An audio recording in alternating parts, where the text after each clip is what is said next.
గమ్యమును చేరుటకు మార్గములో నాతో నడచితివి.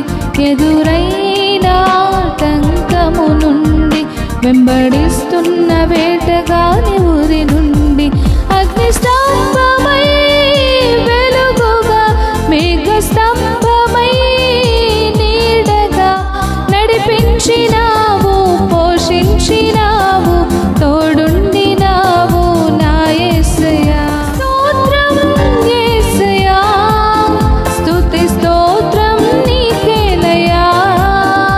ఆరాధన స్తుతి ఆరాధన నీకే యేసయ్యా. నూతనమైన కార్యములు నా పక్షమున చేయువాడవు